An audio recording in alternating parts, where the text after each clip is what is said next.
This is the Personal Finance Show.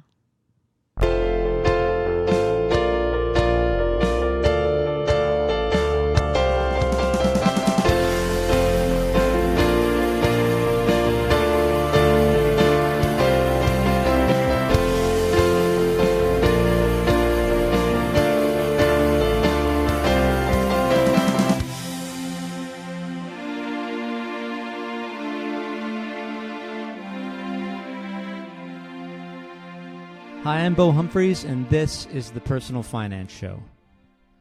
Tom Kuegler graduated from college with a degree in marketing, over $80,000 in school debt. That's U.S. dollars, by the way. And he couldn't find a job in marketing. He realized he was good at writing and started taking whatever writing jobs he could. At one point, Tom could write 2,000 to 3,000 words a day at his online writing job, and he was only making $15 for every 600-word post. Have you ever tried consistently writing 2,000 words every day? It's hard. And even harder when it's about things you aren't even interested in. Today, Tom has 23,000 followers on the popular blogging platform Medium.com, and that number grows every day. Tom has been so successful on Medium that he launched an online course called the Medium Mastery Academy, where he shows you how to get followers on Medium and how to monetize your writing skills as he did.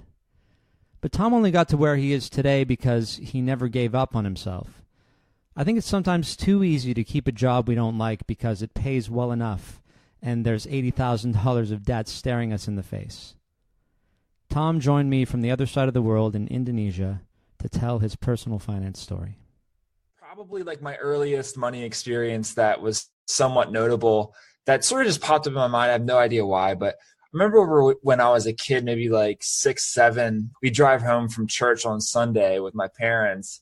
And I remember, like church was probably 25, 30 minutes away from our house. And it was always like right around lunchtime that, we'd get out of church and we'd drive home. And I remember we'd always pass by this McDonald's on the right-hand side of the road about halfway between church and our house. Sounds like the perfect thing for after church. Yeah. And like we always drove past it. And I remember like, obviously I must have known what McDonald's tasted like. I must have had it a couple times before. I think it's in our genes. I think somehow they implanted in our DNA to want McDonald's. I don't understand it, but yeah, please go ahead.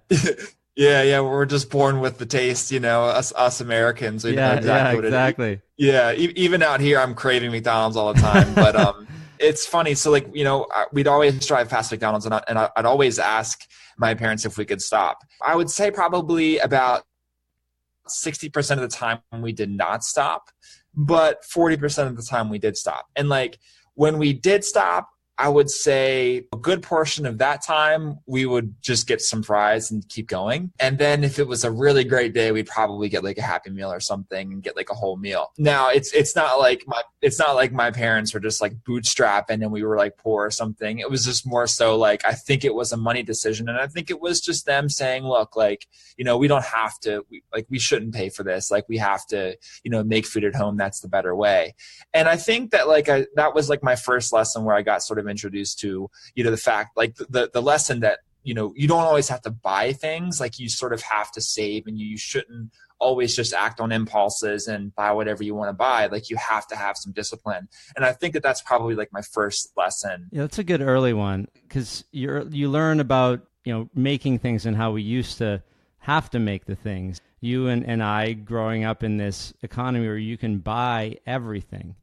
And you don't have to know how to do anything except for whatever the skill it is that you do to make money.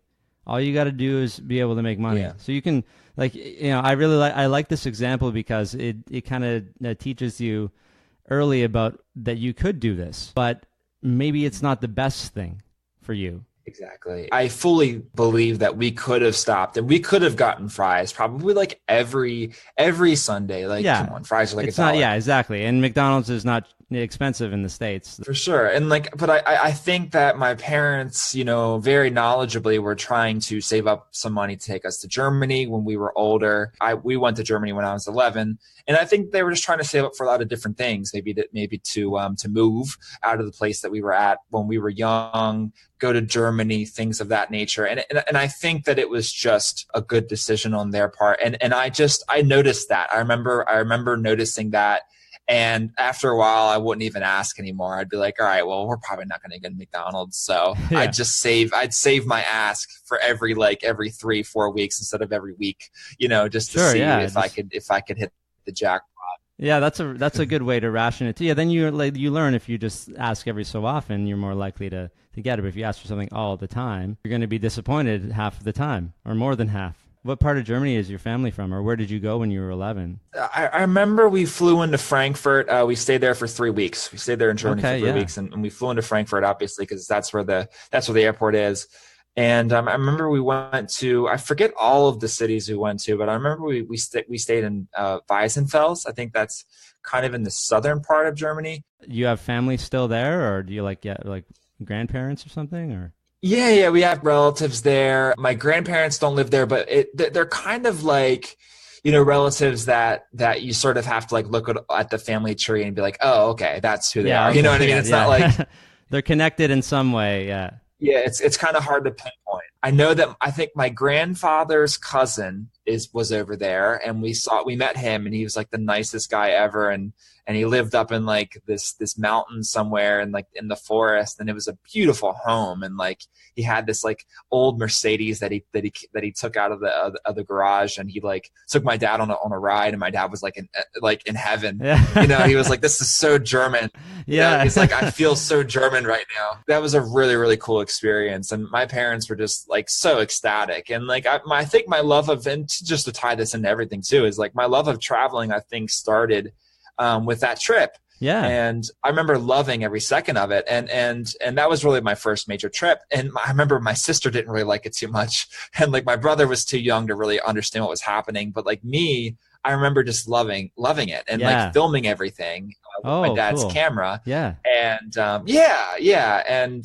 but my parents were just on cloud nine and everything during that whole entire trip. So I'm happy that we, in hindsight, I'm happy we skipped McDonald's to go to, to be able to go to Germany. That's it. And we'll talk about travel later and the benefits of saving for travel and the benefit to your life just to get out of where you are. But let's get back to young Tom, who's learned about the value of not going to McDonald's every day.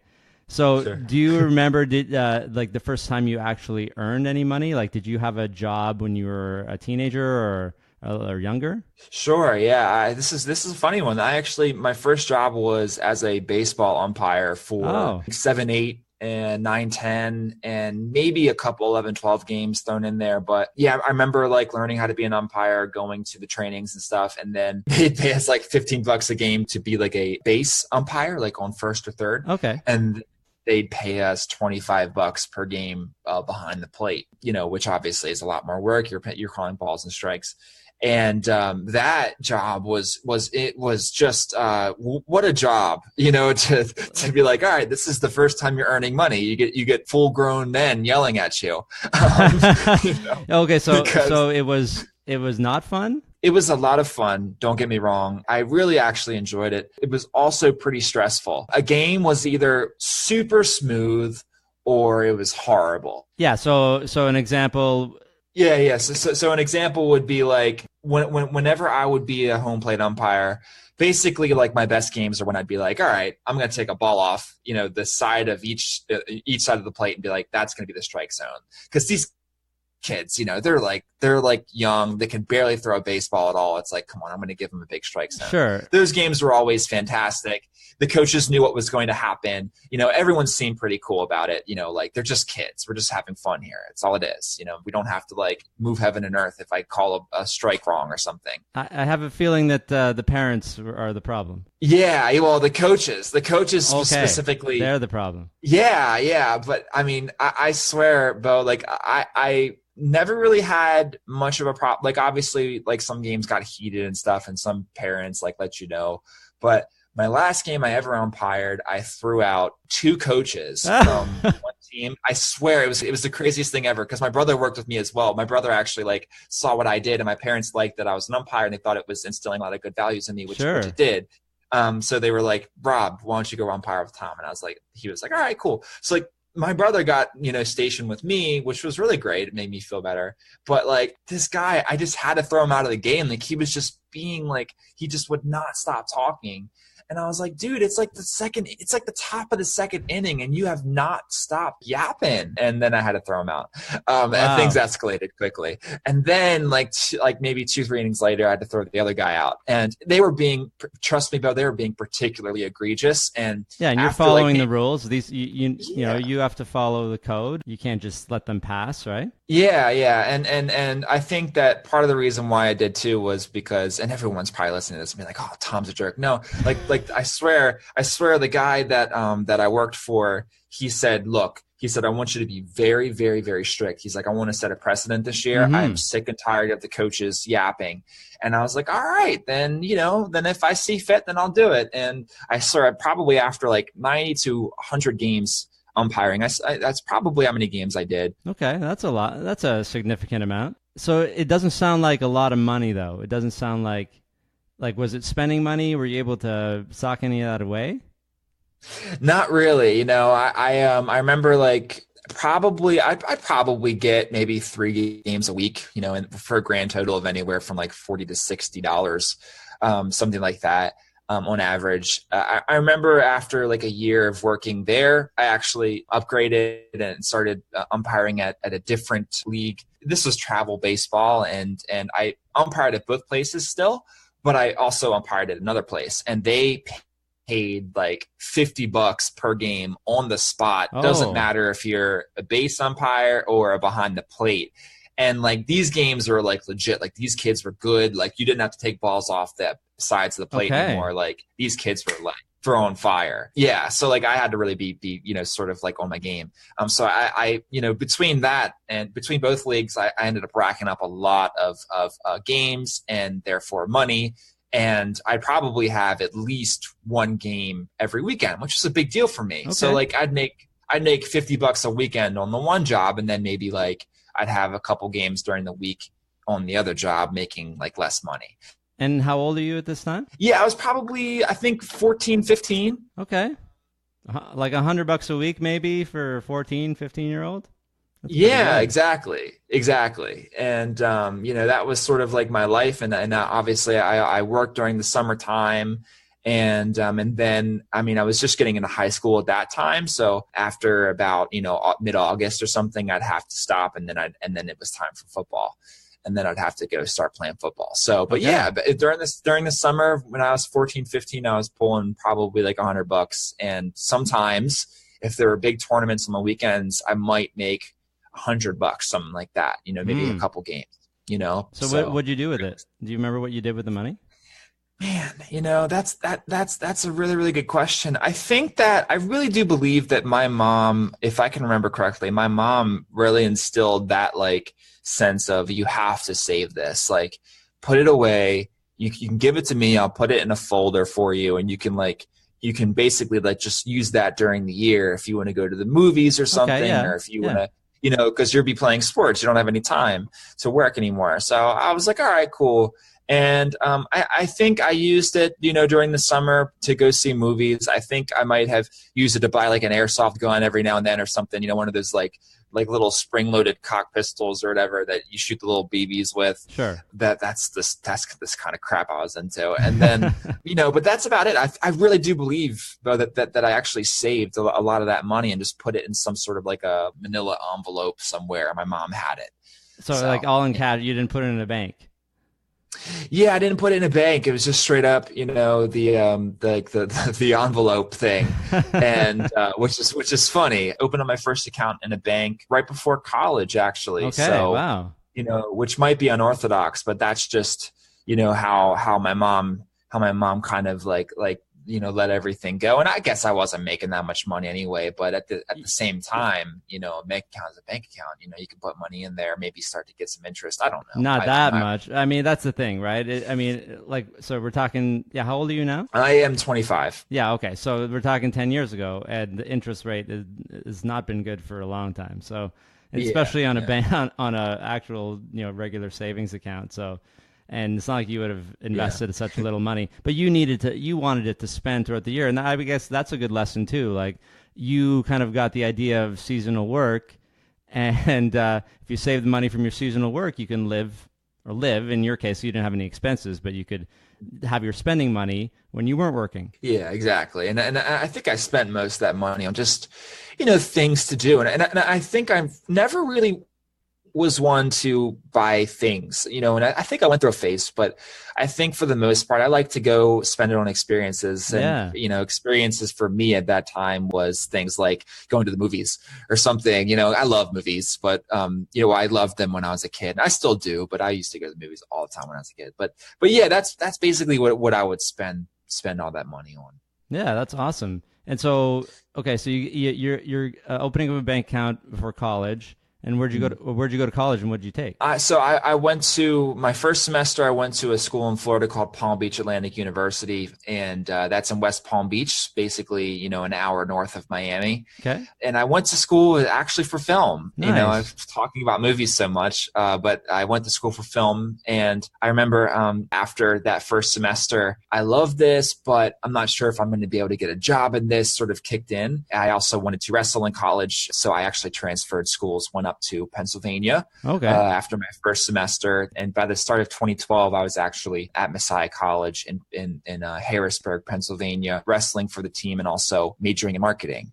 So that was sort of my story. And then I stayed at Messiah for, up until graduation in May of 2015. Did they give you like a scholarship for wrestling? Yeah, I did. I got a little bit of money and I got to wrestle again, and I had a lot of fun that first year. And well, how'd you pay for the rest of it? I had loans. I did the Sally Mae, that Sally stuff. Mae, yeah. So that's the big one in the States, yeah. Yeah, I did Sally Mae, and then I did some government loans as well. And to be like completely straight up transparent with you, and I think this will be helpful for the audience as well. I think I probably have somewhere near 80,000 in debt, and it's okay. You can go, wow. Yeah, you can say I that. think I saw that a title of a blog post, so I'm not that surprised. But when I read that, I was thinking, okay, well, but you just came out of it. How long ago? Yeah, I came out about 3 years ago. Wow, so school is expensive in the States, isn't it? Man, it really is, especially if you're going out of state and also if you're going private. Messiah is a private Christian school. So I remember going there and the tuition was much higher. And also in Palm Beach Atlantic, where I went to school for the first time, tuition was much higher there as well. But I think if I would have stayed in state, I don't think I would have paid more than, say, 10 grand a year. And I would have probably graduated with around 40,000 and probably half that debt. Still, it's a lot.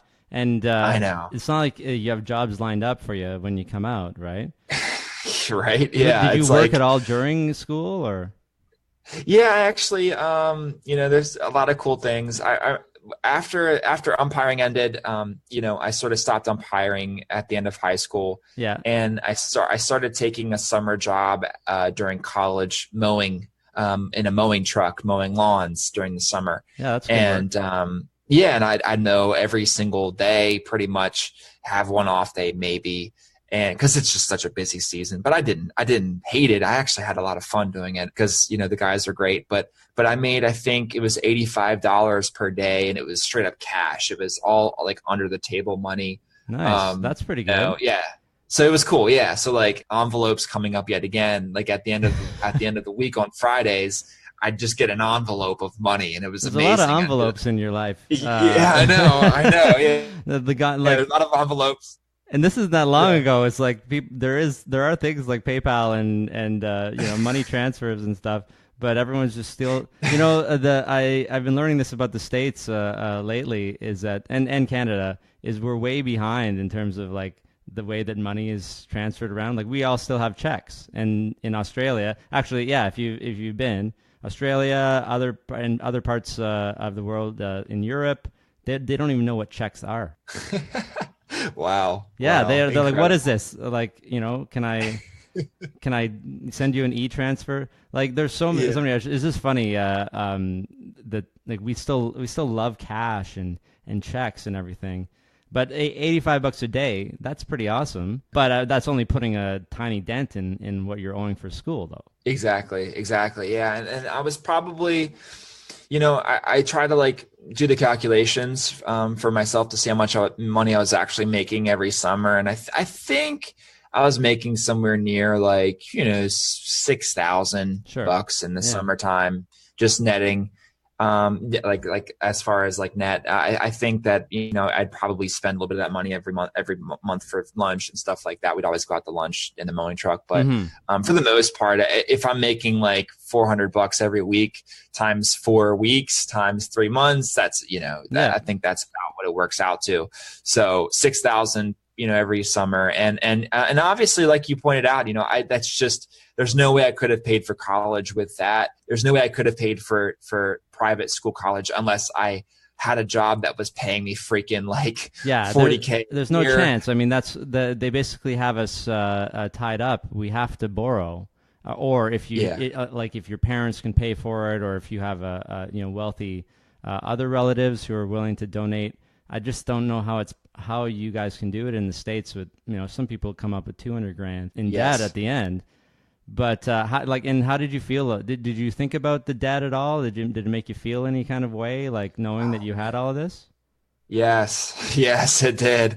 Oh man, it was. I tell you what, like I had, I actually, here's another part of my story. Around my sophomore year of college, I started developing like really, really severe stomach pains, and it took us a while to figure out what exactly it was with a GI doctor and all that sort of stuff. But after like a year, we finally figured out that it was Crohn's disease, Oh no. and so yeah, so like I actually developed Crohn's disease in the middle of my college life, and I really honestly think that and obviously Crohn's, we don't know what causes it yet, but I just remember being super super stressed out between wrestling, between college, between figuring out what the heck I want to do, and between staring tens of thousands of dollars in debt in the face, after college. Just all those things it was a massive amount of stress on me, especially during my sophomore year of college. I actually like ended up stopping wrestling.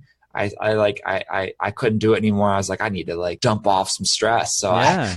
so I'm not so wound up all the time. And so I ended up doing that. But yeah, that stress really, really weighed on me. And I think that the debt in particular was probably the biggest cause of my stress. Hmm. And I'm not saying I got Crohn's because of stress, but I wouldn't be surprised if like doctors, come out later with some, studies and some research and results that say that stress has something to do with it. It was really bad. And it's probably that debt over the past maybe like 6, 7 years of my life, that's probably been the highest source of stress. And obviously, getting a job would then be, figuring out what I want to do would then be a source of stress as well, because I have to pay that. That's the worst, right? Because I can't wait for the best job. I just need a job, is what's going through your head, right? Yeah, exactly. And you can't even pursue really, you can't easily pursue what you actually want to do because you're so tied up. Like you have to sort of, unless you have some help, like you have to take whatever you can get because you got to pay, and if you don't pay, then bad things, are going to occur and all that sort of stuff. You're going to have to start to like borrow more money, and all that sort of stuff. It's going to like set off a chain reaction. So like you sort of just have to like postpone what you actually want to do And and start working. happiness. Yeah. Yeah. And for like something that you don't want to do. So it sort of sucks. What did you do to start making money after? I actually got into freelancing, and this is like where this is the part of the story where I ended up getting a lot of help from people, and thankfully I did. I remember after school I had an operation to get rid of some of my small intestine because of Crohn's, so I Oh had an no. operation. Yeah, Is it and made your life better though? It has. And it has made my life so much better. Okay. So yeah, so that's the good thing. It was a great operation. But yeah, so I had that, and I remember like I had to basically recover for like a month after that. And it ended up being like after college, I had like 3 months where I was doing nothing. And like I saw my friends getting jobs and going or like traveling and stuff.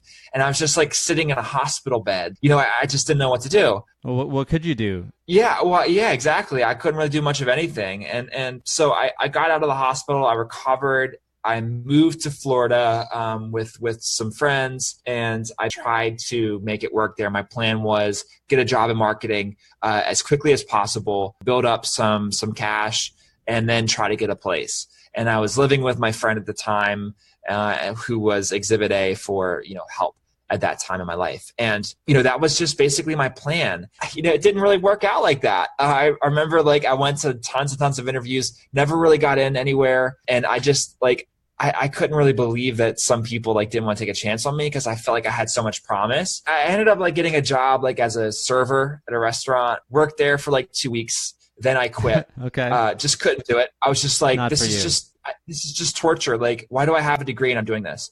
I was like, this is horrible. Like, I just don't want to do this. And then I got a job at Panera, which is, like the same thing. Just exactly. And that just shows you how desperate I was because here I am in Florida, I don't have any money coming in, and I'm just sort of like scrambling. And my mom's like, oh, well, you could become a manager at Panera. Maybe you could like get into corporate, and then you could work in marketing for Panera. And I was like, all right, cool. I see that.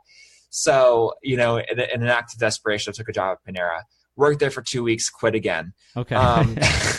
And I just like, I'm a terrible person though, but like, I just like things escalated with that company, and like, I didn't even show up to work anymore. I was like, you know what? I'm just not even going to go in. I didn't even tell them. I was like, this is just, it's too embarrassing. Well, it's just not the place for you, right? Like you could feel that. I mean, I understand you need to make money, but we all have standards and breaking points for what we want to do with our time and our life. Exactly. And like, it's hard. It's sort of hard to put this into words, but I was just like, I was like, I don't care if I'm making zero money. Yeah. I'm not supposed to be doing this right now. Like, I totally understand. Yeah. I was like, this is just not getting me any closer to where I want to be. Like, why am I making salads when I have a degree? Like I was just like, this is just wrong on so many levels. So I stopped. I started freelancing. I got on Upwork.com. I had liked writing for a while. I had been practicing for about a year, journaling. And I figured I was like, I like writing. Maybe I should write for other people. I think that'd be a lot of fun to work from home. And I got a couple of freelance clients, and I basically just made it work. And so how did you get those clients? Sure. Yeah. So I went on, back in the day, I went on Upwork.com. They would people would, if they needed a writer for something, they would post a job posting, and maybe they just need you to write one little page of their website, or maybe they would need you for a long-term thing, like to write lots of content for them. So like I would just literally go on Upwork. I would apply to like 20 to 30 jobs every single day. And then I would just, wait to hear back. And I'd probably hear back from like 1 to 2 people. And then I would talk to them on Skype, and I would win them over as clients. Okay. And, Lord willing. And that happened. And I won a couple clients. I couldn't believe it. Was super nervous for that, to hop on calls with people and like convince them that they needed to work with me, but it worked. And yeah, did you learn how to do that from anywhere? Like they didn't go through that in school, did they?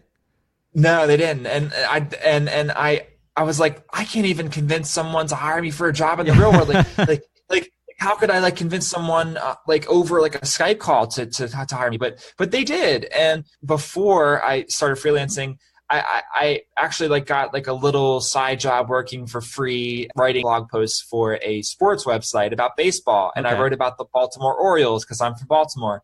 And I would publish stuff there every now and then, just when I wanted to. So I had those clips to show these people. Good. Yeah. You're slowly building stuff, and that you can build your portfolio. Yeah. And it doesn't matter that 2 people read my posts. What matters was, it looked good. Yeah, and some content. And on the website. Yeah. And there's lots of writers that published there, and it looked good. And it wasn't badly written, and all that sort of stuff. So I had those clips, and as I won clients, I gained more clips. and then I could show, future clients those clips. And then I just kept building out my base and broadening my horizons, all this sort of stuff. So like I wrote blog posts, website copy, all this sort of stuff. Even when I had no idea how to write copy, I still did it. It's like if the client didn't like it, then they didn't like it. It's okay. Like, so you just keep going, right? You don't let it Yeah. get you down. But how are you servicing your debt at this point? Like, and I say servicing because there's no way that you're paying it down. You're just making the minimums. Yeah. So like basically what I was doing was, this was still like 6 months sort of. Okay. So here's another thing too that maybe people listening might not be aware of, but like after with Sally Mae, like after college, you basically have like the 6 month grace period. Okay, that's where nice. like where they don't they don't make you pay anything. And I think even with I think the Fed loans I did have to pay, but my Fed loans were very, very small. So compared to Sally Mae. So the bulk of the 80,000 is, is it all Sally Mae that's left over? The bulk of the 80,000 is Sally Mae for sure. And I'm not exactly sure how much it is. But yeah, that's Sally Mae. But yeah, so Sally Mae had like a 6 month grace period. So like I was sort of like 3 to 4 months into this grace period. Okay, so you're hustling to get to that 6 month point. Yeah, I'm hustling hard, and I'm like, man, how am I going to make this work? I was probably clearing $300 per week on average, and I was living with my friend, so obviously I didn't have any rent costs. That's nice. Yeah, that's good. Yeah, I know. I had so much help, though. Like I really did. Like you said, this is the part that your friend was the first one in the network of help. Yes, for sure. And like I still had to pay for my loans at some point. And after a couple more months, that 6 month grace period ended, and my parents had to sit down and talk with me. My parents have been so helpful with me, but my mom was like, "All right, look, this is how much you're going to pay." Mm-hmm. And they were like, me and your dad are going to take a little bit of your loans for now. Okay. And then for a year, and then after a year, then you'll pay. And I was like, all right, well, thank you so much, because you have to look at it from their perspective as well. Like I had just had like major surgery, and I think they were a little like worried about me. Yeah, exactly. As far as stress goes. Yeah, it turns out that you find out that Crohn's is caused a little bit by stress, or in your case, it was. If your parents thought that too, then of course they don't want anything else to happen. Yeah, exactly. So, so they were super, super nice about everything. But I think at that point I was paying like $600 per month just for the minimums for the student loan payments. Wow. And if you look at like the entire thing from a cost perspective, I wasn't paying rent. I was probably paying just a little bit for, groceries here and there. But my friend was so great. They would like cook and stuff, and like they would help me. So lucky. And I was so lucky. I had so much help. I really did. But I also sort of like, there's also a part of it too, where it's like I had to make it work. Like if I didn't have this freelancing thing, if I didn't get that going, I would be sort of like just like barely treading water. I wouldn't even be able to make payments. So, but yeah, I kept costs super, super low by getting some help and just living that traditional, after college life where it's like crashing on people's couches and stuff like that. Yeah. Yeah. So, okay. So you're making the freelancer money. How far did that get you? Like, were you able to build up a decent amount of like steady revenue? Sure. Yeah. So like about, maybe 4 months into the whole freelancing thing, which was about December of 2015, about, 7 months after I graduated, something like that. I got actually like a job at The Inquisitor. The Inquisitor is a website online, and they publish news stories. It's basically just like a news aggregator. They don't really have quote unquote reporters out in the field. They just like scan the web for like breaking news stories. And then we like take a bunch of different, or we used to, well, I don't say we, but like they take a lot of, of those stories and then make one of their own and like have a lot of, sort of like try to make something new out of it. Okay. Yeah. So like creating original content, but based on other stories. Curating. Yeah. So sort of like curating. And like, it was all keyword based. So like we'd get and it was a reputable website. It wasn't like they were doing anything weird. They were actually pretty reputable. They paid their writers $15 for every post, for every 600 word post. Sure. And then if your post went sort of like viral or something, you got bonuses. Like you could have made like $1,000. So you get plus, bonuses like, based on the like the ad revenue that's coming in, like a percentage of whatever money they make off of the traffic.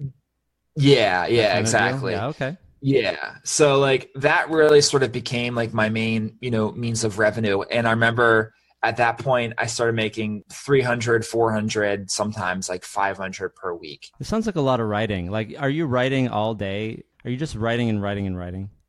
Yes, yes, I was. And like, man, that's the one thing. Here's a short little caveat. People don't understand that. Like back in the day, people complain about blogging these days. They're like, oh, it's so hard for me to write, like 1,000-word post. And I'm like, all right, I got you. Like, I totally understand. But like for me, like I had to do this for work, so it's a lot easier for me to just bang out like a 700-word post. Like I could do that in like an hour if I Yeah. wanted to, and it How would be many like, words were you writing in a week? Do man. you have that calculation? Yeah, I was probably at least writing 2,000 words a day at least. Wow. So Wow. you're probably thinking like 10, 12,000 words a week. Sometimes I'd probably write more than 2,000 because every post for the Inquisitor had to be above 600 words. So you're just cranking out this content, and it's not stuff that you want to write about necessarily. Yeah, exactly. Exactly. It's not. And it's just like I'm looking at news stories. I'm trying to figure out like where with zero search engine optimization experience, by Yeah. the way. Yeah. Exactly. I'm trying to figure out like what would do well on Google, what people want to read about, what would go viral. And Hmm. like I absolutely like had no idea, Bo. Like the only reason I got in there was because I think I could write pretty well, and I think I knew how to like stuff keywords into posts, And and you're that's it. consistent. You could keep doing it. I mean, I don't Yeah, know a lot of people who yeah, can just yeah. write and write and write and write. You know? Like you said, I sort of had this moment where I was like, I'm not really like, how many times am I going to write about Britney Spears, Yeah. coming out with a new single, or, like Kim Kardashian or like Donald Trump? Like, how many times am I going to write about this per day? Like, I don't care about these people, like I don't want to write about these people. As far as I was concerned, I was part of the problem, Yeah. like, You're making it worse. yeah, like the last thing we need is more noise about Kim Kardashian. She's already got enough. Not that she's a bad person or something. It's just we hear Yeah. enough of it. That was a weird stage of my life. And I think about 4 months after I started working there, I actually like got released because I just was not, the numbers were not coming in, and I knew it. And they just weren't making the money back that they were putting into me and they were giving me. So they actually let me go. And But you're building up. yeah, to finish that, at that point, I'm building up my portfolio, that sort of stuff for sure, and building up my skills as a writer because I'm writing so much. Yeah, like there's tons. They all have your name on them, or no? Do they have your name, or are you just getting the skills for you? Yeah, they all had my name on them, and Wow. so you have like, I don't know, I guess you're like personal brand building, stuff like that. Didn't really have a website or anything, so I wasn't linking back to anything. I wasn't getting SEO juice or something, but like at least I was getting my name out there, and at Yeah. least like when you search my name on Google, like my profile on the Inquisitor was one of the first things to pop up. So, I was like, all right, cool. I'm making a name for myself. This is cool. And it gave me confidence. And it was like, all right, Tom, like, I know you're not really doing so great with the SEO game, but that's just because you don't know SEO. It's not search engine optimization. But it's not like you're a bad writer. It's just, search engine optimization isn't your thing. So, sometimes I'm good with being positive though. But back then I that's what I feel was. like SEO and writing are completely separate things, and the fact that they have to make us put them together just so that we can get found on the internet is a little bit cruel, because Yeah. you want to write in your style, and you don't want to have to think, oh man, okay, I gotta put this word in here every so often, or these other. It's just, I feel like it's ruining writing. I don't know what your opinion is of that. Yeah, I think it is too. And like I've said the same exact thing. I tweeted something like this similarly the other week, where it's like I know that SEO is something I have to like implement to get traffic to my WordPress blog, but it's like I don't want to write content based on search engines. I want to write Yeah, content because I want to write that. that's And right. like that just defeats the whole purpose of content in the first place. You're just writing because, one, because you want therapy and because it's fun, and two, you're writing to help other people. Yeah, You're not writing to please a search engine. yeah. And when people do that, it feels so hollow to me. It feels like they're just basically robots. Exactly. And I think, as far as, I think an undercurrent of this conversation has been like, doing stuff that you want to do. Yes. And I think that really sort of ate away at me. And it didn't really help me to wake up like energized and be like, all right, I'm gonna write about Donald Trump again today. Like I wasn't like that, and it ate away at me, and it didn't really make me want to research search engine optimization further. I was like, all right, well, I'm not any good at this. I'm probably not going to get any better. And like deep down inside, I don't agree with using search engine optimization to like write a blog post. So like this whole thing is sort of like, it was like an identity crisis. Where did you end up? Like how did you get on your path? Because it seems like you're there. Like there's the two things that I'm hearing is at least you're not working in something that's not furthering writing at all. Like this is sort of close, but you don't have the spirit. Right. Yeah. And also we kind of do have to go through these grunt jobs to get experience before we find the things that we want. So I feel like you're almost there. Are you almost there? I'll try to give you a broad perspective, and then if you want to zoom in, let's go ahead. We'll zoom in. But like, this was around, I think, April of 2016. So about 2 years ago, I got released by the Inquisitor, and I found a job in email marketing for a slightly bigger company in Canada, actually. And I worked for them in email marketing. I managed the email marketing kind of campaigns for all of their clients. They had like 50 or so clients or something. And it was sort of a ridiculous job. But it was a remote job, and it allowed me to travel, and it gave me about $600 per week, which was like, I was seeing dollar signs. I was like, oh my gosh, it's raining money, at that point in my life. You can cover the Sally Mae and still have living money. But here's one little quick caveat to this as well. Like when you're a freelancer in America, you have to take out 25% of everything you earn because you don't work for a company. You have to take out Social Security. You have to take out like federal taxes, all that sort of stuff. You just have to make sure they say take out 25% just to be safe because it's definitely not going to be more than 25%. Okay, well that's good. So like, so like I was taking out I was really just netting $450 a week. Sure. So I was making about, if you want to look at it, I was making about, I think $1,800 per month. Yeah. After everything. So just to give you a number, ballpark figure. So at that point, I was like, all right, I'm making some good money, and I can work wherever I want to work, and I like to travel. So why don't I go and see my best friend in San Francisco, and I just go on a road trip, and I just do it. Okay. And then I come back, and if worse comes to worse, I just like drive straight back across the country. I sleep in my car, and then I just drive back home. And this whole idea was crazy and like totally stupid, but it was just something I wanted to do. And I was like, I need this adventure in my life. And I had been writing online for a while. I heard about this thing called travel blogging.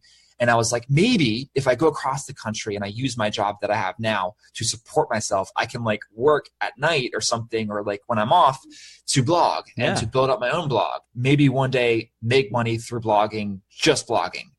And that was sort of my dream. And I was like, I'm not going to be able to be a travel blogger without traveling. So I sort of have to travel. Exactly. So I did it. I went on this trip. I stayed in hostels. I like just bare bones did $18 a night at hostels, like maybe $15 a night, like sleeping in beds that were horrible, sleeping in rooms with like 18 people, no AC in the middle of New Orleans in the middle of summer. It's just horrible conditions, You're writing about all this as you go. Like, are you writing about the hostels or just experiences or things that you're learning as you go? Yeah, just I'm writing about a lot of different things, like definitely the hostels, definitely just like what I'm learning. But I figured out too, Bo, that like I don't necessarily like writing about certain things to do in a place. I just like to write about what I'm learning. And that's what people want to hear. That's something and that's something I figured out as I traveled. And then I also realized that there was a problem because travel bloggers are sort of supposed to write about what they see and do and stuff. So like I was I wanted to be a travel blogger, but I ended up being just more of just a regular blogger, which was you're okay. Traveling blogger. You're a blogger. Yeah, exactly.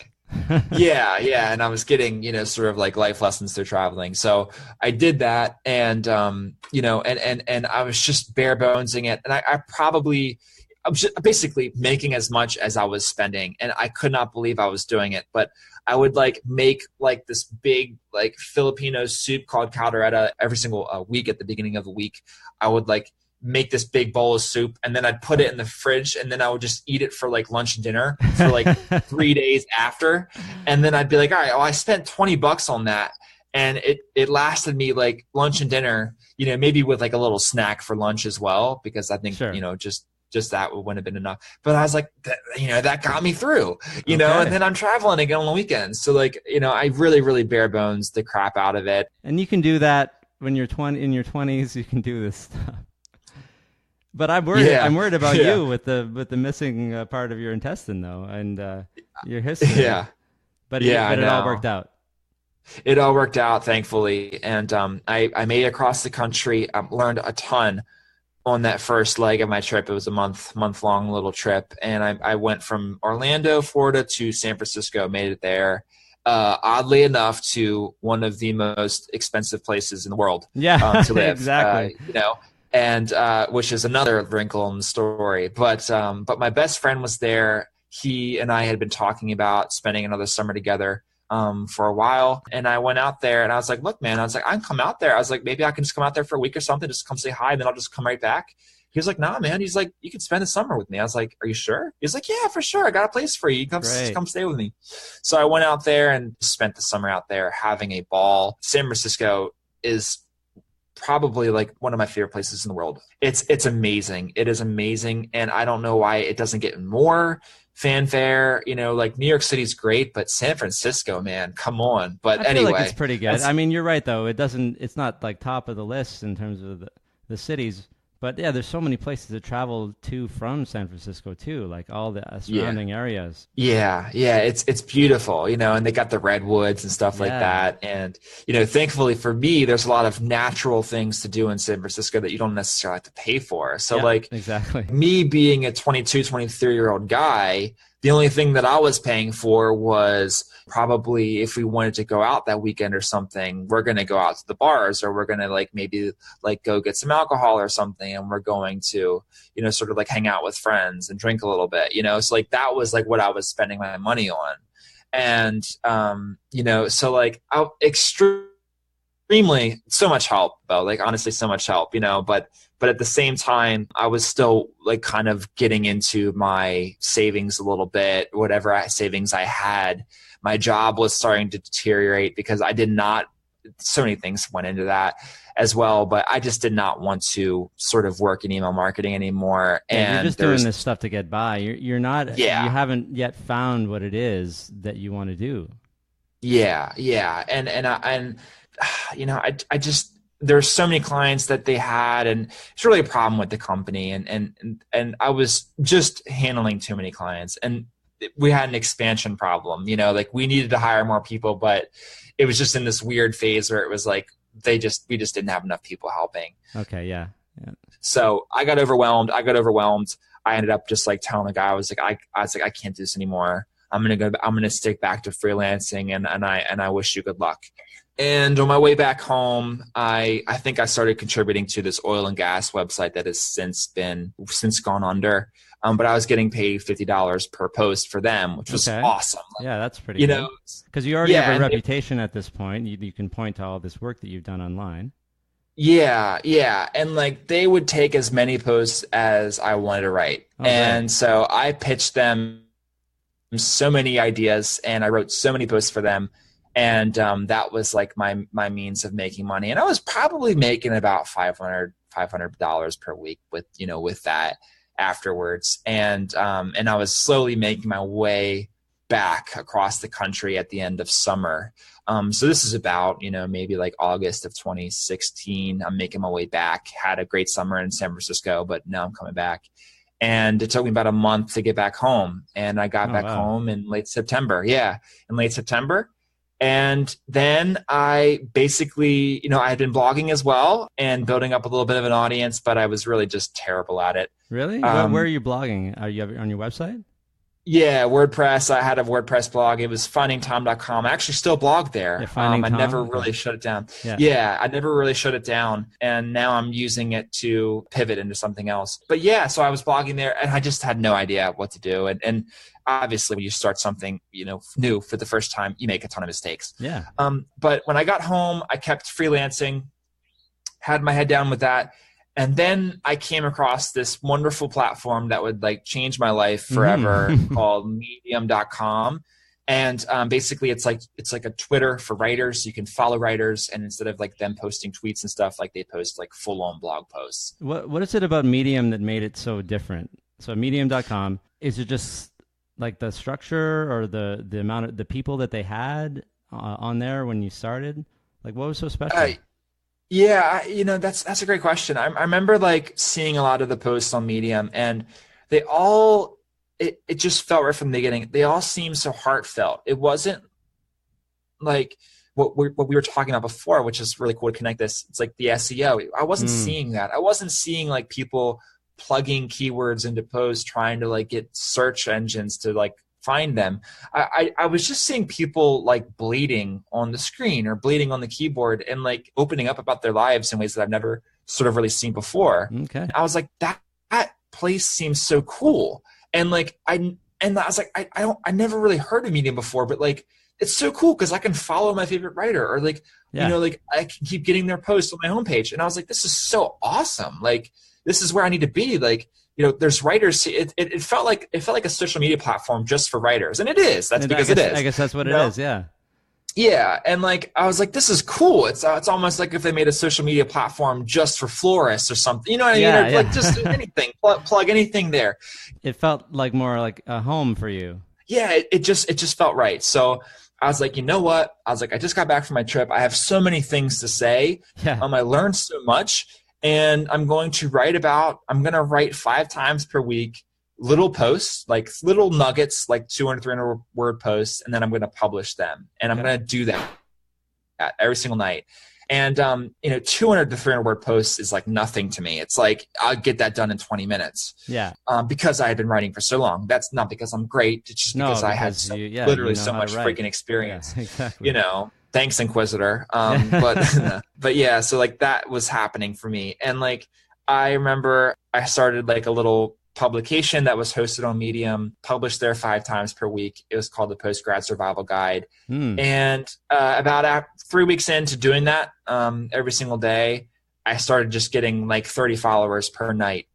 Really? To the publication. People just started following. Yeah, because you can follow writers and publications on Medium. So like people were following me, but then like I was getting 30 followers a night to my publication. I was like, oh crap, okay, this is awesome. Yeah. And then like I checked it the next the next day, and it was like 25 new followers. And I was like, all right, cool. And then I checked the next day, 28. And then I was like, what the heck is happening here? Why am I getting so many followers? And there's a whole explanation behind that. But the long story short is like when Medium users were logging in and creating their profiles for the first time, I believe that Medium was suggesting my publication to them, since Medium was like such a young platform. But they were suggesting my publication to people who, maybe were interested in the topics that I was writing about. And that's the only explanation I could give. And you're writing consistently too. You're right. You're writing every day. Well, every week. Yeah. Every weekday. 5 times per week. And 2 months in, I had 1,000 followers to my publication, which felt amazing.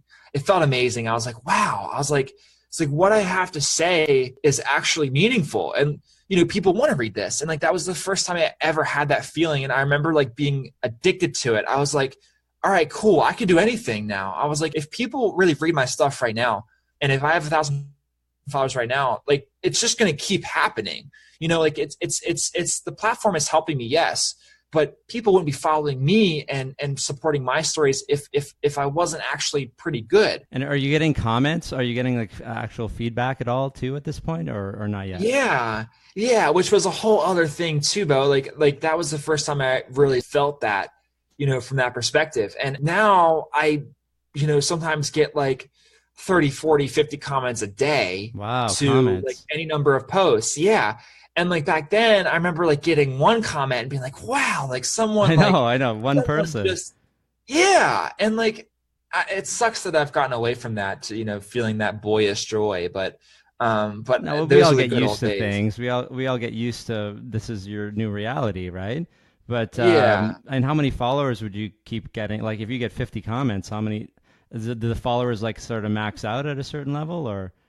Yeah, well, okay, so I started on Medium, obviously with 0 followers, but I think back then my publication had about 1,000 followers Hmm. after 2 months. And I think maybe my personal page probably had about, anywhere from 300 to 400 followers. Sure. It's in October of 2016. Right now, it's, obviously June of 2018. I have 22,000 followers on Medium. So like Wow.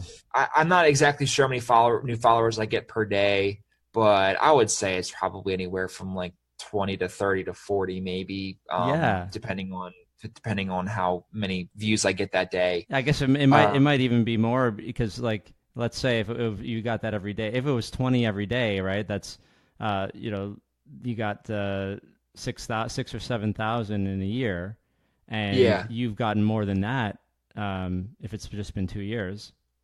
yeah, yeah, So yeah, yeah. but there's So probably like maybe it's leveled out a little bit, but you had a pretty like high surge at some point.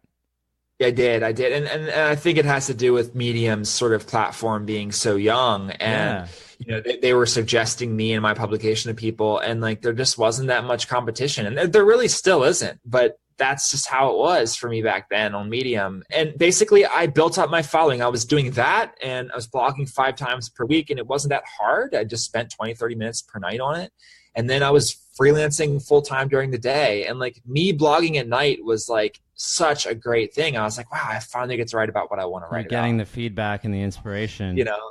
Yeah. But how are you Yeah. gonna how like okay, so you're still you're just kind of servicing the debt and paying your costs with this freelancing, Mhm. and but how is Medium gonna make you money?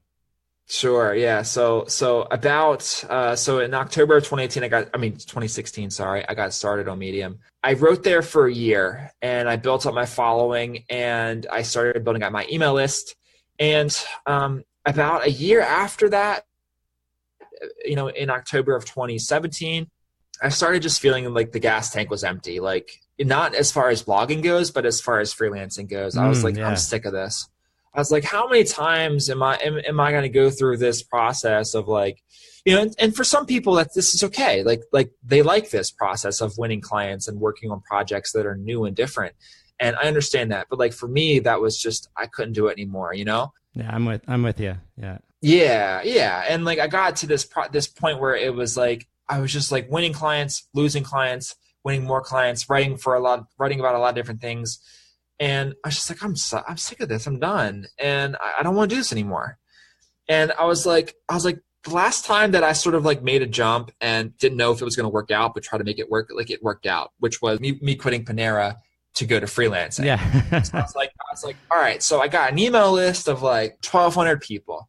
I was like, I got like, like 11 to 12,000 followers at that point, I think. Mm. So I got like, 6,000 followers to my Medium publication. I was like, I am going to do something. Like, I'm going to make $2,000 next month, like doing completely from my blog. I was like, all right, so cool. How am I going to do that? Yeah. Yeah. Good idea. Good idea, but Yeah, yeah. So I was like, online courses are how most people make money online. yeah. Well, I mean, well, not most people, but like when you're making a good amount of money, online courses are probably like behind most of that income for a lot of bloggers and influencers out If you're there. gonna create something yourself, yeah.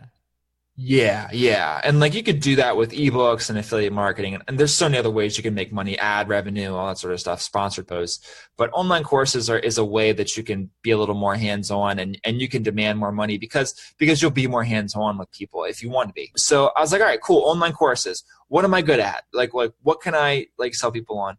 And I was like, all right, cool. So I've built up a following on Medium. I built out an email list. I know how to make money because Medium introduced the Medium Partner Program, and you can sort of like quote unquote lock a post, and it's kind of a confusing thing, but just to boil it down for you, you can get paid based on like writing a lock post on Medium. So I was making a little bit of money from the Medium Partner Program, which was great because I had my following there. So like, what better way to make money? So I was making like maybe 200 to $300 per month. Okay, so yeah, just to break that down for a sec. So Medium, it was free, and now it's paid. Is it completely locked now, or is it there's some free and some paid? Most stories are free. Writers can either choose to lock their posts or make it free.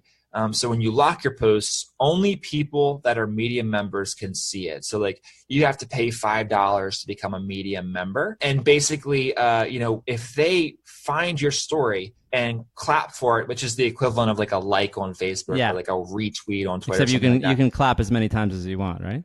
Yeah. I think they cap it off at 50. Oh, okay.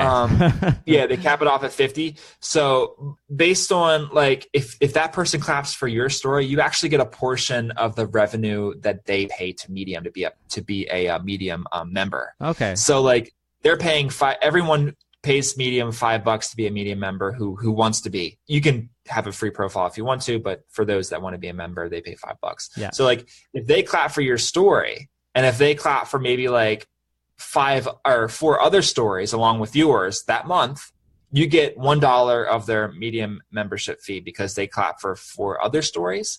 And that $1 would go out to those stories as well. So like I had 12,000 followers or something. So it's like, all right, so I can write a locked story. A lot of people can see it. And like a good portion of Medium members will see it and they'll clap for it. So like I was making like pretty good money with that. And like $200, $300 per month. So Medium did start to make you money before you did anything else.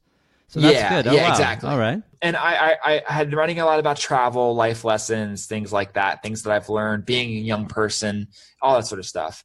And I was like, look, man, I know how to build an audience on Medium. And I don't see any online courses out there that teach people how to do this. Yeah. And I was like, Medium is just such an amazing sort of opportunity right now for people.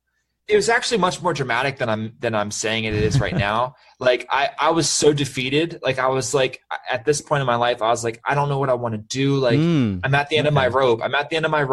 Like I don't want to freelance anymore.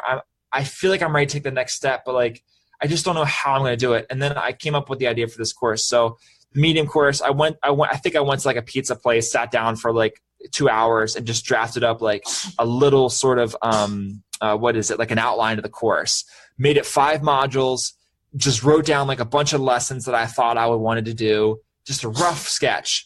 And then I was like, all right, so how do people sell online courses? They sell them by webinars. And again, I was doing research on this. So I was like, they sell them doing webinars. And I was like, how do they get webinar signups? Well, they have a call to action at the end of blog posts. And I was like, well, that's great because I'm already getting lots of people looking at my blog posts. So like all I got to do is write some more and then get some people to click through to the webinar and then they can come. And then I just had to put on a great webinar. And so like I made up like this like sales funnel. I looked at people like Jeff Goins. I actually went to his webinar and I watched like what he did, like slide for slide. And I was like, this is how he's pitching his course. I understand how he's selling his course. And I was like, I'm just going to basically make it the same structure as Jeff, except just plug in like my content, what I want to teach people and all that sort of stuff in my pitch. And I did. And I had, I think, 150 people sign up for my first webinar, which was cool, awesome. I was like super happy for that. 35 people showed up live, and this was I think in the beginning of November. Like 7 people signed up for my course, and at that point it was $200 because I kept it low because I wanted to make sure that I got feedback. And then I had an email follow-up sequence. 8 more people signed up by that Friday on the webinar on Tuesday. And so that's $3,000 I made. Yeah. And I was like, wow. From nothing. Yeah. From your skills, your existing skills. Exactly. And I was like, this is awesome. And then I was like, all right, well, if this worked, then all I got to do is just keep doing this. Maybe in the future. Yeah. Like keep putting on webinars and stuff and then like keep getting students and then keep teaching them. The kicker was I didn't even have the course created. I'm like, I didn't. Oh, you did not yet. I pitched them the course. I knew exactly what was going to be in it. I knew exactly what I was going to say, and I knew everything that was going to happen. I just wanted to make sure that people wanted it before I spent. That's what they always recommend, and it's sometimes it's hard to do that. Like sometimes you spend so much time on something, and then you ask, and then nobody signs up. So hey, if you knew you could build the course, in due time, then that's a good way to go about it. Yeah, exactly. And so I went through this like crazy, this was just right around Thanksgiving of 2017. I went through this crazy phase of like rushing. Well, not really rushing. I gave myself enough time, but like, trying to make sure that I got all of my lessons done, recorded, and uploaded to Teachable by the time that, that module is supposed to come out, because I told them, I was like, all right, we're going to do modules 1 through 5. We're going to release them on every subsequent Friday for 5 weeks. Yep. And then that's what we did. And like, I worked very closely with everyone. I got their feedback. I like made a Slack channel. I was very active in the Slack channel, like answering everybody's questions. Oh, that's great. Checking it like morning and night. And we really had like an amazing experience. Like, I felt so great with this course because I don't want to sell. I'm not trying to sell this thing. I'm not trying. I'm not even going to say the name of the course. I'm just saying, like, please, you can. We've talked about like doing what we want to do. Yeah. In this call, and like at this point in my life, I was like, man, I'm finally doing what I want to do. So good. Like I'm teaching people. I'm seeing their results. They're like telling me how much they like the course. And like, I'm developing like a legit relationship with these people, and they're developing a legit relationship with everybody else in the course, which was like the coolest part. So like by the end of the course, like we had 15 people that were just like super tight knit, and I was like, this is so cool. I was like, I originally did this to make some money and also to teach people, but like I ended up like creating something where it was like a lot of people had this amazing experience, and I was like, I'm hooked. Like, totally hooked on this. Awesome. I kept doing that. I kept launching it. Well, I actually just had one more launch after that because I wanted to get more feedback. I like redid some things based on that first group's feedback. Had a second group come in. They had less feedback because I think the program was already pretty good. And then, because of the feedback from the first group. And then after that second group came through, I started just letting people go through the course on autopilot. They could just sign up and they could work through it on their own pace. And I would check in with them like once every 2 weeks just to make sure things were going well. And I'd give them content critiques, and I would give them like a Facebook group to be part of. And like, and I just started like putting on webinars like every week, every 2 weeks, something like that. And I started making, I think in February of 2018, I made $6,000 from my course, which was really seeing dollar signs for me. I was like, man, this is just so awesome. And then I just kept doing that. I now basically make anywhere from $3,000 to $6,000 per month from the course. And I check in with all my students. I make it a super intimate experience, and I make sure that I'm there. And like, if they don't like the course, I just refund them. It's not even a big deal. Like people are getting results too. Yeah. And they're getting the followers. They're doing what they're supposed to be doing. Yeah, exactly. And then and they were doing what everything, and they were showing me like results. They were showing me stats, their views, and their email subscribers, and like that they got into this publication and that publication. And I was like, this is just so awesome. I'm helping other people spread their message. Yeah. And I got to this point where I was like, I think that's my why. I think, because I've read that book, I think it's called Start With Why by Simon Sinek, I think is who it was. And I was like, I think that's my why. Like, I want to help people spread a message that's worth spreading and spread their message. And as long as it's not them, being mean or being like condescending or something, as long as it's a good message to spread, I want to help people do that. That's what gives me a lot of joy. So I finally, like, as you can see through the spectrum, and I'm so happy we talked about everything in a lot of detail, Bo, because I've never really done it before on podcasts. It's sort of been, we just rush through stuff, but like, I don't it's like just to been rush. this progression. I'd rather not, because then like we miss the stuff that you had to go through to get to this point. And everybody knows that you don't need a lot of money to live. So even if you focus just on this group, just on this course, like that seems like it would be enough for you. Yeah, exactly. And like, the cool thing about everything is, people normally say that you need to have like an email list of 1,000 people, or you need to have like this and this and this, an audience already to make money. But like, I really don't think that's the case. I think if you publish on a place like Medium, and if you get into a few publications, all you have to do is write a pretty good piece of content, get a couple hundred views to a couple, maybe 1,000 or so. You have a call to action there for a webinar, and then you're in business. And like, all you got to do, they got to sign up for your webinar. You got to put on a good show. And it doesn't matter how many people are on your email list at that point, because normally they say you need 1,000 people on your email list to launch an online course. I don't think that's necessarily the case, So like, if you really want to get started making money online, you don't necessarily have to be doing this for a long time. I really think getting started on Medium, and if writing is your thing, go on Medium, get into a publication or two, and then just start putting out great stuff. That's it, right? Because, like you said, writing is not necessarily everybody's thing.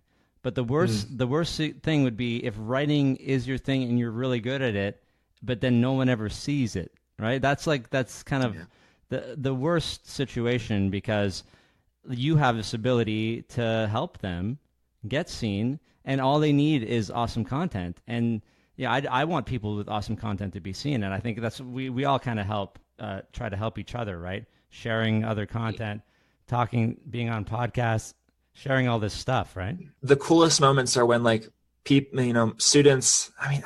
It's crazy to call like men who have kids my students. Yeah, it's like, yeah, exactly. I feel like they're not my students. It's like if anything, I'm their student. Teach me things. But it's like they send me posts that are just like heart-wrenching and talking about their kids and all this sort of stuff. That's awesome. And how much they love them. And I'm just like, man, this is amazing. Like, I get to critique this. I'm having so much fun reading this, Yeah, it's good because you're not just, it's the Medium course is the way to get people seen, but you actually have so much experience writing, and it's, like this could be a writing course.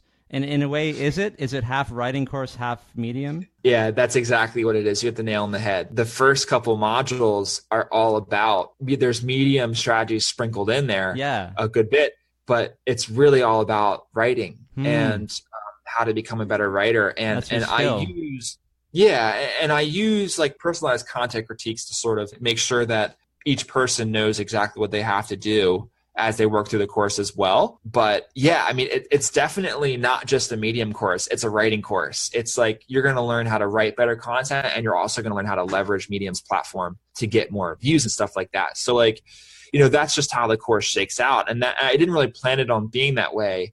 I didn't really know when I was strategizing this course. I was like, Medium is a huge missed opportunity. There's no online courses out there for Medium. There's like tons of courses about Pinterest and Instagram and Twitter and stuff like that, but none about Medium. So I was like, either it's a really, really crappy idea and no one's made a course about it. One's made a course about it because it's just not a profitable course idea. Or two, actually nobody has thought about this and it is a good idea, but just nobody has done it yet. And I was like, maybe it's the latter, because this platform is just not that saturated yet. And I was like, you know what? The only thing I got to do is put on a webinar. I don't even have to make the course. I just put on a webinar. We'll see what happens. I think more people need to have that thought process go through, instead of immediately thinking someone else has done this or someone else has had to have done something like this before. If they don't find it, it's not that like if somebody would have done it already. It's, hey, maybe I'm the first. Maybe I'm the first one, and I'm going to take a chance. Yeah. Exactly. Yeah. I think that with online courses, I really read a girl by the name of Mariah Kaz. She runs femtrepreneur.co. I read a lot of her stuff before I made my first online course. And she was like, look, with online courses, you might be scared because you might say, all right, well, there's this information already out there on the internet. Like maybe like, I'm not saying anything new in my online course, but she's like, people still want to get walked through that process. They still value that one-on-one time, and they still value you giving them all that information up front instead of them having to like research and search through a bunch of stuff. Well, to have you there, even if now it's a lot of it's been worked out and it's on autopilot, but you're there as a resource, right? Yeah, exactly. And I try to do that for like all my students. And I think it's really cool for me because I want to make sure that I'm doing a good job. That like that's very, very important to me. And it's also good for the students because they feel like they're really getting a lot out of the program, and they are. And like I get to show them like, look, like instead of them like having to look through the lessons and be like, all right, well, maybe I'm doing that wrong and they're picking stuff apart. Like I give them the cheat codes even more. I'm like, all right, well, you don't have to like look through all my lessons necessarily. Like I'm going to point out everything that I think is glaring. And then you can work through the lessons to get those little idiosyncrasies later if you want to like really master it a little bit. Yeah, it's so great. And I'm really glad that you found the thing. It took some time. Okay, you're 25, right? And Yes, yes. but it, it's nice to be able to find that now. And I feel like now you're going to be able to make a plan to pay down Sally Mae, right? Is that already in the works? My plan is to invest as much as I can in my business because, I think that it's just going to keep growing. I think my audience is going to keep growing. Like as long as I don't do, as long as like a platform doesn't go under, Yeah. as long as Medium doesn't go under, as long as like that something catastrophic like that does not happen, my platform will keep growing. And it's like, this is not the time to take money away from the business. That's a and good point. payoffs. Yeah, Loans. you're on like an for me, uprise here. This is good. yeah, and it's like I gotta take advantage of this. For me right now, my number one interest is to expand my influence on more than just Medium. So like YouTube, Facebook, and I'm doing that by making videos. And I'm like, if I can like live off of what I got now, put more time into making videos and expand my influence and my reach, then, I'm in the position to, really make some more money. And then when I have much more influence, then I can probably come out with more courses and things of that nature, as long as they're helpful, and then pay off, put down like freaking lump sums. Yeah, you know what yeah, I mean? Like every month. That's a good call because it is something you can just keep going on the side. But you're right. Debt tends to cripple people and they think that they can't do anything. And meanwhile, don't let it interrupt your life, right? It's not going to go away like right away. So, you got this thing that you can double down on, and you're not taking any huge risks or anything. You kind of have it going on right now, which is good. It's a very fortunate position to be in. And so I'm realizing now it's almost midnight where you are. We kind of alluded to that you were in another country, but like you're in Indonesia right now. You're in Bali, right? Bali, yes. So I don't want to keep you much longer, but I do want to mention the summit that you made because that's how I found you. And also you're on the Do You Even Blog podcast, and that kind of reinforced that I would want you on the show. But I really like the summit. I didn't get to see all this stuff, but there were some really great people on there. And if you could just say quickly how you got that all together. Sure, yeah. So the summit actually happened, just to put it on the timeline for you, it happened 3 months ago. And I think I was reading a book by Dory Clark called Entrepreneurial You. She mentioned something about a virtual summit and how you can make money as an influencer doing a virtual summit. So obviously me trying to figure out ways that I can make money as a young influencer, I was like, all right, let's do a virtual summit. That'd be awesome. And let's make it about blogging because I want to learn more about blogging. My audience wants to learn more about that. And I think it'd be a lot of fun. So like, I literally just had to cold email like 100 people or so, Yeah. reaching out. Sounds like a big endeavor, and you got some great people on. Yeah. So like we landed Chris Brogan. He's a New York Times bestselling author. We landed Michelle Schroeder Gardner. She is the owner of Making Sense of Sense, and she is a millionaire blogger. Like she literally made like $1 million last year. It's kind of amazing. Yeah. All via affiliate marketing, by the way.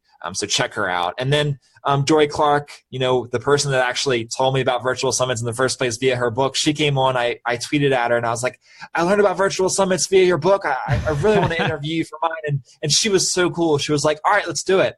And so she got on and had on a lot of other amazing people that if I said their name, like, people would probably know who they exactly. are. And no matter if they were well known or not, some of them had just really great info. Things about like the main thing I learned was I can't just expect people to go and sign up for my email list if I'm not giving them anything in return, right? Like it seems like a no-brainer now, right? When you think about it, you're like, why is no one signing up? Like I'm giving them my content, but people's emails are precious, aren't they? Yeah, and that's so important, and Bo, like that's crazy because like that's something I didn't understand until like a year into blogging myself. Like I was like, why do I only have 30 people on my email list when I've been blogging for 6 months? Exactly. And it's like as soon as I made an ebook, I had 100 email subscribers right, that just month. Something people just want something in exchange for their email, like. Yeah. That's all it takes. And so, it doesn't take that long necessarily. You just have to make the time for it. But Okay, so that's. I just want to talk about the summit. I mean, the whole point of all of this and your whole story. If anyone wants to learn anything from this, is just keep heading towards the thing that you want to do, and be open to opportunities, and reach out and take chances. Even if you feel like there's nowhere to go, even if you feel like, man, this is like my rock bottom, and like there's nowhere I can go from here. Obviously, I had a lot of help, though. I don't want to like underscore that, but it's like, there was some moments where I was like, man, like I got to make it work. I just got to make it work. And like, don't be afraid to maybe like make the jump into something and try something new, like freelancing or like making an online course or something like that. Yeah. I think there's like, if you look closely, you can feel the transition phases in your life happening right in front of you. And they're disguised as these moments where it's like, crap, this sucks. Like my life sucks right now. And but really in reality, those are like the transition moments where like you're about to like blossom into something like totally new if you're open to it. And that's sort of like what happened with me. And, layered around all of that was a lot of help from people and, a lot of work and research and just luck, honestly. But that's my story rolled up into one little nutshell. Yeah, I think it's great. And I'm glad you came on. This may end up being my longest podcast ever, but it's awesome. but I like that. And we can hold that up as a something to be proud of, as opposed to, people maybe don't realize there is something called a pause button, right? If you don't have time to listen to the whole thing, press pause, and then you can continue it later. I mean, you'll probably still be in a similar mindset as you were, and it's not gonna ruin your life to break something into 2 or 3 or 4 or 5 parts. I do it all the time. So that's some advice to anyone who's like, oh my God, why is this so long? You're ruining my life. Yeah, for sure. And also, I mean, I used to listen to Tim Ferriss's podcast back in the day, and he has like such long interviews, and I was like, but they're so great though, and like I got to keep listening, So hopefully people feel at least something similar to that with this. But I know I can ramble, So that's just who I am. All right. Well, I'll let you go probably to sleep now. It's about 7 minutes to midnight in Bali right now, right? So anyway, enjoy your time. Enjoy, hopefully I'll see you at a conference, maybe FinCon in September. Yeah, for sure. Let's see what happens, Bo. I really appreciate you inviting me coming on and all that sort of stuff. And, just let me know whenever it gets released. I want to make sure to share this. And I think I don't really, necessarily share all the podcasts that I'm on, but it's like when there's something new that I've said, I want to do it. And I definitely said a lot of new stuff in this one. So perfect. I love it. But yeah, thank you once again. And I really appreciate you. And it was a lot of fun for me. And I know it's midnight here, but I still had a lot of fun. No problems. All good. Good. I'm glad. Thanks, Tom. All right, man. Thank you. Bye-bye. If you like this episode, please subscribe to the podcast on Apple Podcasts. Or if you're already a subscriber, send me an email. That would be awesome. bo@bohumphreys.com. It would mean a lot to me to know that people are listening. I don't really know who's listening. It's not the kind of thing that you can just go out there and say, look up who your podcast listeners are. So it would be great to hear from any of you. Thanks so much for listening to this episode of The Personal Finance Show. Next week, my guest will be Angel Jones, founder of 12-Minute Convos. Since 2016, Angel has recorded more than 2,000 12-minute podcast episodes. I was episode 1,437. It was great to host Angel at my home in person during his trip from Trinidad, where he's here to record even more podcasts of his own.